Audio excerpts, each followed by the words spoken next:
These latest headlines from ABC15 are sponsored by Lerner and Rowe Injury Attorneys. One call, that's all. Hello, Megan Thompson with your top stories from ABC15 Arizona. We're getting some new context for you now in a chaotic crash on the Cotton Lane Bridge. In February of 2023, a pickup driver plowed into a group of 20 cyclists, killing 2 of them. Now there's new video of the scene after the crash. ABC15 recently obtained body camera video through a public records request. Those videos have been blurred, but it does show many officers responding to the scene with victims and bicycles all over the bridge in Goodyear.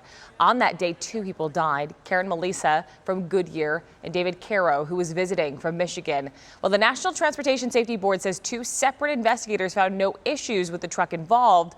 We're seeing the first time the driver, Pedro Quintana Lujan, talking to police about what happened.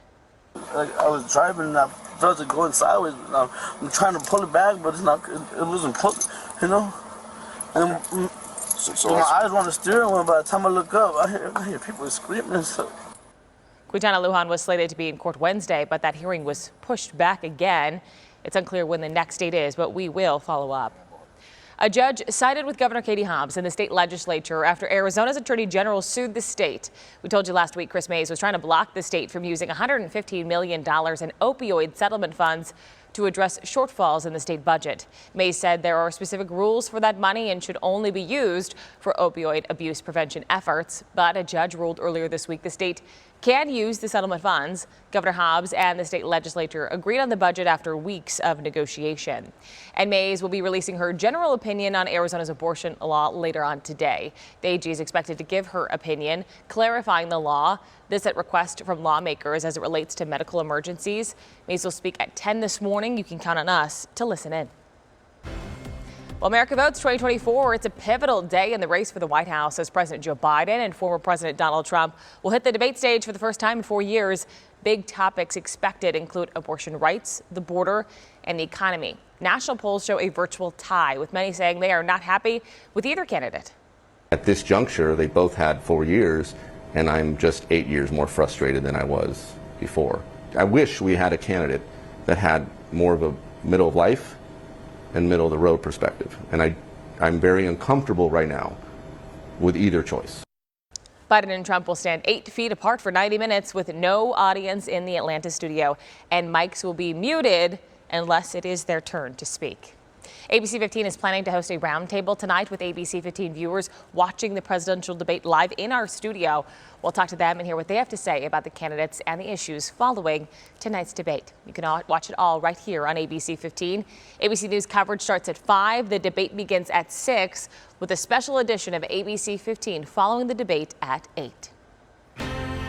ABC15 is taking action to help those on the streets stay hydrated in the hot summer months. Through the end of the month, we're teaming up with Bash's Food City and St. Vincent de Paul for our annual bottled water drive. You can drop off water at Valley St. Vincent de Paul thrift stores, donate directly at any Bash's or Food City location, or give online at abc15.com/water.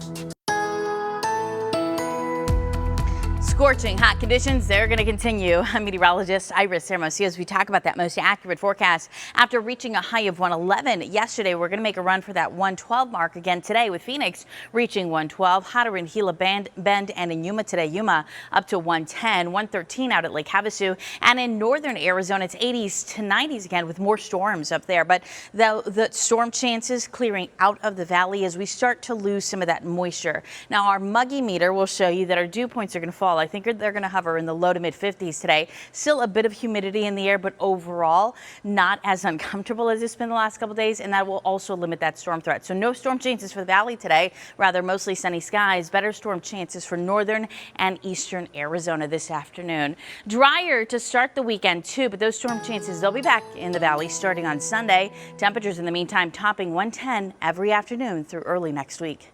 For the latest headlines, weather, and traffic, head to abc15.com or download the free ABC15 mobile app.